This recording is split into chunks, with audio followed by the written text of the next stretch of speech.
Engineer 775. This was what I called the yellow brick road a few days ago, but the millet has already popped and gone to jumping. So good erosion control stuff right here.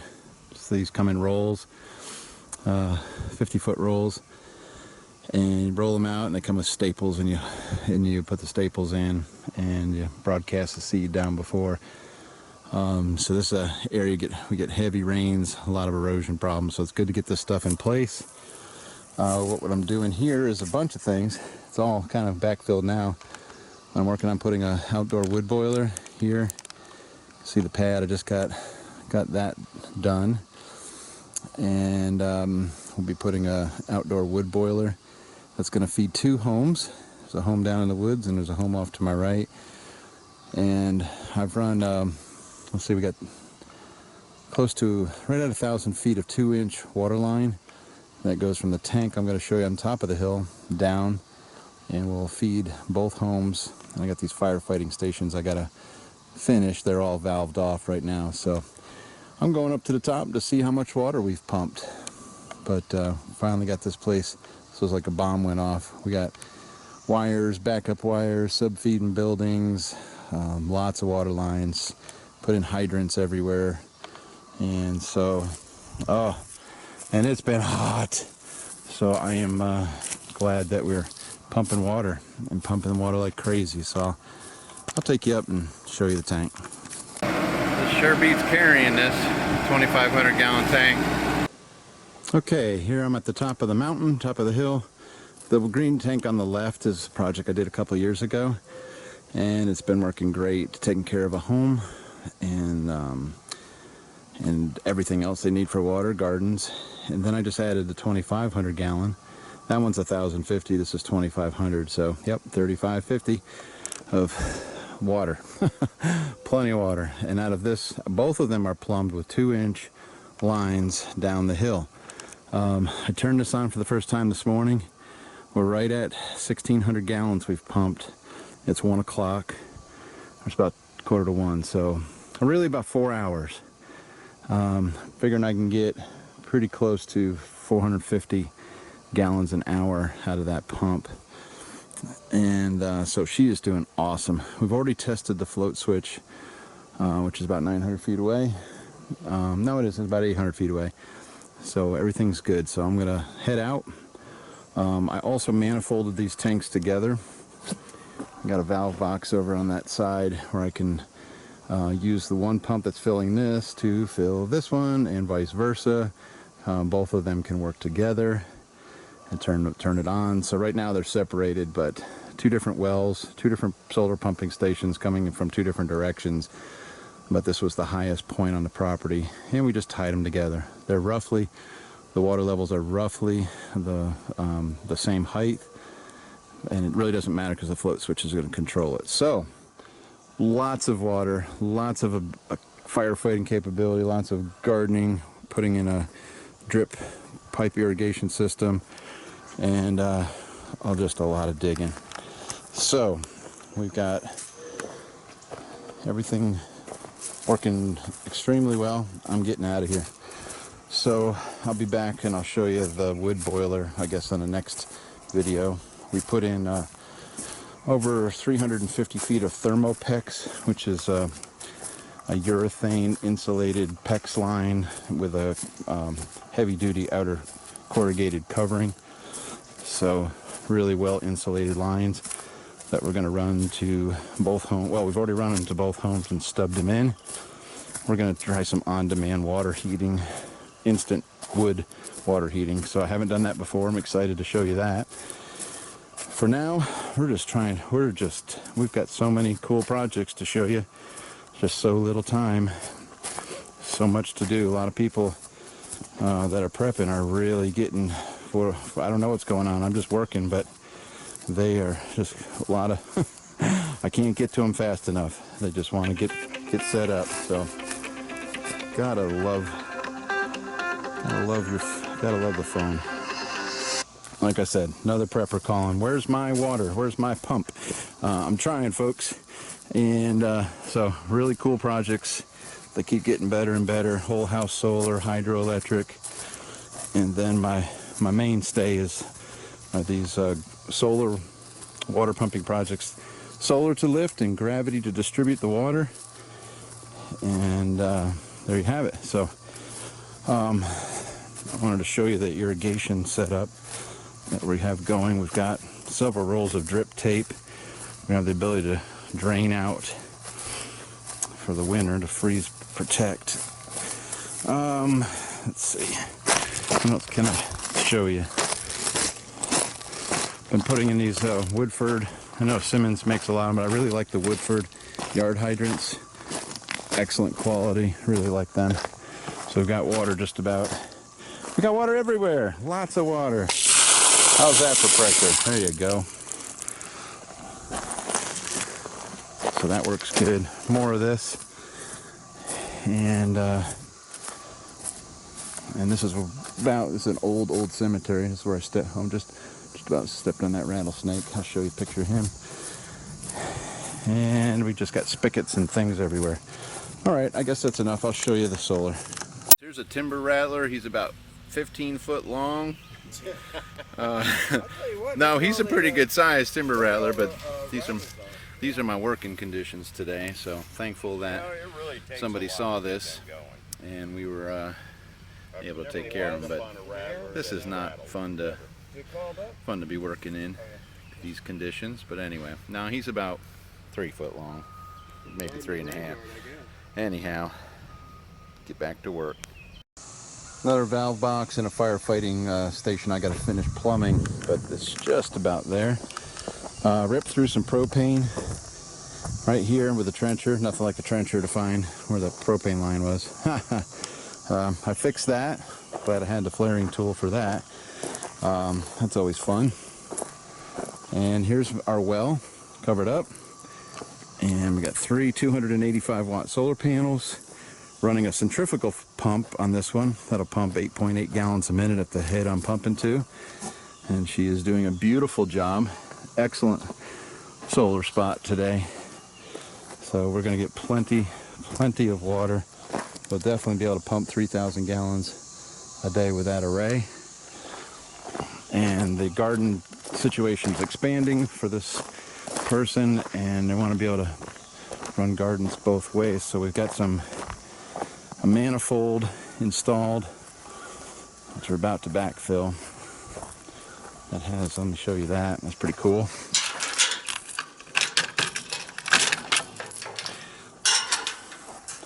Another valve box shut off, and then we got these emitters all the way with drip tape, and the garden will go that way like it is, and it'll go that way. So we'll have plenty of gardening, and I put yard hydrants at the end of each line. Put a yard hydrant at the end of this one so we could drain it for winterizing, and one down there. So I think we've got enough water outlets everywhere. I haven't done much of this. Got a regulator and flow. So one thing I didn't do was the drip irrigation part. I just supplied the water. Okay, I am burning up. You're probably tired of watching this video, and if there's anything I can do to help you, let me know. Engineer 775 signing out. How's that for good flow rate? It's about 10 gallons a minute coming out of an 1.25 inch pipe. And it's late in the afternoon and she's still cranking. Granted, this is only at 60 foot of head, and we're gonna add another 80 feet and it'll come down to what the spec was. So still should be pumping about 8.8 gallons a minute with this setup. So if you need a lot of water, not a problem. We're doing this at this elevation because I wanted to, sometimes you run across wells you have no idea what the recovery rate is, and I'm testing to see if this ever kicks the low water sensor on at its lowest head and highest pumping rate. So what that tells me is right now we've been pumping for, I don't know, 10 minutes, that I'm never going to hit the low water sensor that we put in the well next to the pump, which makes me very happy. And so thing's never going to shut off due to running out of water.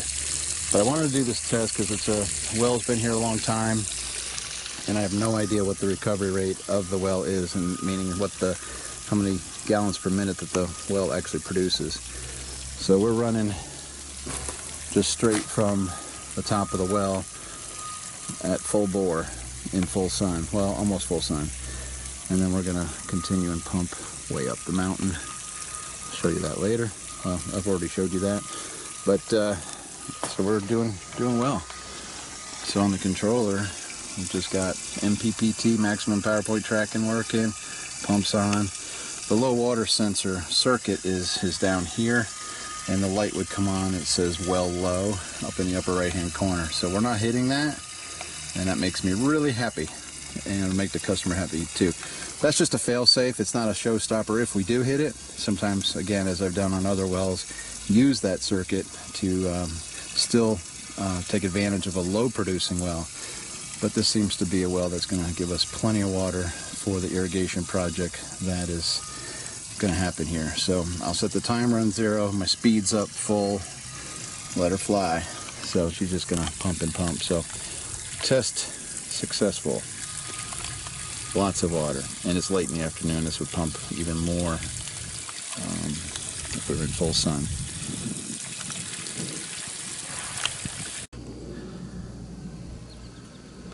On my way to another job, I get to work in some of the most beautiful spots.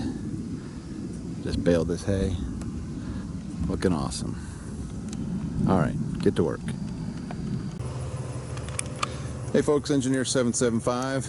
I've done a few videos on wood boilers, and I just wanted to show you some variety and also talk about the good old EPA. The EPA made a ruling this year to shut down all traditional outdoor wood boilers unless they meet certain criteria, and that's typically the particle, and I don't know how many grams of particulate matter or whatever it is, you can look it up, but if they don't pass, then they can't be sold. So a lot of the manufacturers, this is Central Boiler, they have had to switch, and they've been working on it for years. So they've had to go from the Classic to the E-Classic, which uses more gasification technology and different burn chambers. Completely different re-engineered stove. They look the same on the outside pretty much, but they're totally different in how they burn and the controls and bypass valves and all that stuff. So I just wanted to show you, this is kind of the last year of the Classics. You see the sold sign on all these. This gentleman has sold all of the Classic boilers are accounted for this year because of the EPA ruling. But you still can get the E-Classics, which are the gasification units. Cost a little bit more and have a little bit more in terms of their computer controls, of course, to make sure that the burn meets the requirements. So they have this Firestar controller that allows you to burn cleaner and have less emissions. So there's good and bad on this transition, but anyway, I wanted to show you. I'm picking up, this is my rig to going to install this Classic. I really don't like to install these, but I am. So we're going to be heating 2 homes with this. I've already installed the Thermopix, poured the concrete pad for it, so I'm just going to go land it on the pad tomorrow morning. And just wanted to show you, I want to show you one other thing. The Thermopix is an awesome product made by Central Boiler, and this is how we transfer the heat from the outside to the inside. You can build your own and do your own thing, but this is a very good product. You have a urethane insulation, you have isolated PEX on your hot and your return, and it's in a tough, really tough enclosure, and it's just an injection. I don't know how they actually do it, but they have 500 foot, I think they're 500 foot, maybe 800 foot rolls of Thermopix. And they also have the big stuff. This is what I have on my boiler, the 6 inch, which has 1.25 inches. I don't know if I can get to where you can see this, but it's got 1.25 inch lines, 1.25 inch PEX lines. And you just plumb those into your house to your various heat exchangers, water heaters, and all of that. So anyway, I wanted to show you the and talk about the transition from the Classic, which is a non-gasified wood boiler, to the E Classic, and I would still put central boiler at the top of the game. They've been working on the E Classics and we've installed a couple of those, but they are, you know, probably been, I think 5 years. I could be wrong on that, but they've been making the gasification units for a long time. So if you're interested and in anything more about these, just let me know. Okay, here we go. Time to deliver the boiler. So we're gonna go put this in tomorrow and get this beast anchored down. I forgot how much this thing weighs, but it's a heavy creature. Central boiler Classic 6048 going in place tomorrow. Gotta prepare the slab and everything, and then we will hook her up. Okay, we're as you can see, if you want to look down here, we've got our boiler in place. We've got to get them just right. The Thermopex is going to come up through here, so there's a notch over here. So we're just setting the boiler down on its pad. It's always fun to get into some of these places. So kind of in position, I'm going to pick up the boiler with a winch and hopefully set her down. I forgot how much this thing weighs. I think it's 3,000 pounds. So hopefully I'm kind of level, pretty good. Let's undo it. Okay. Okay, we've got our wood boiler in place. We've got 2 pumps on this system, 1 for each house. If you look down here, we've got the Thermopex booted, 1 to each house, and one's 200 feet and one's 130 feet. The boiler placement's important. We've got it on the away, in line with the prevailing wind, so if there is some smoke, it doesn't go into the homes, it goes away from the homes. We've got our 2 pumps, our 2 returns, our Thermopex in place, ground rods. We ran wire from both houses, but only one house is going to power it. This gives us the ability to power it from either home, and there's a little junction box underneath this cover that needs to be wired up. And then that's it. And then these pumps get plugged in, and very good pumps. I've run continuous duty pumps 8 years on mine without shutting them off, so they really work really well. So that's it for the Central Boiler Classic. Alright, continuing our hot and cold video, we have added a 30 plate heat exchanger from the wood boiler. So it's kind of an on-demand instant water heater when the wood boiler is running. We put it after an existing system, which they have an electric water heater with a solar thermal water heater. It's a drain back system, so when the temperature of the collector comes up to temperature, there's a little Grundfos circulating pump in the back. It pumps the water through the collector and it drops back down into the system. So we cut in to their system and put in our heater, our on-demand heater from the wood boiler. And this is going to do 2 things. Not only is it going to heat the domestic water, but it's also going to be able to heat the entire house. And that's what this loop is. It's going to a radiator. I'll show you that. That's cut into their plenum. So easily heat the whole house. And then in the summer, when you don't want to heat the house, obviously you just redirect it back and you can just use your system for domestic water. Or in the summer, if the solar is enough, then you don't need to have a fire going. But in the winter, this has a little bit of hard time keeping up with the house needs, so the wood boiler will be the finisher. So we'll let the solar system basically do a lot of work. It'll save a lot of cutting of firewood because it'll do probably 75% of the heating, and then the wood boiler will finish it off. So this has several valves I want to show you. It has a thermostatic valve here.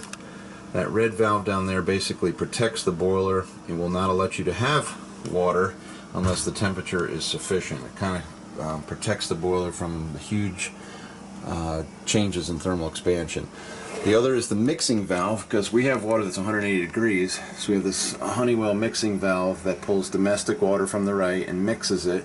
You basically set the temperature of your water that you want to see in at your fixtures, and that is an anti-scald valve or mixing valve, because we could be sending 180 degree water to the house, and you can't have that, so that mixing valve does that. So excited to, I've done a lot of thermosiphoning heat exchangers, but not a 30 plate instant on-demand heat exchanger. So that's the system. So there's 3 ways to heat water: electricity, solar, and wood.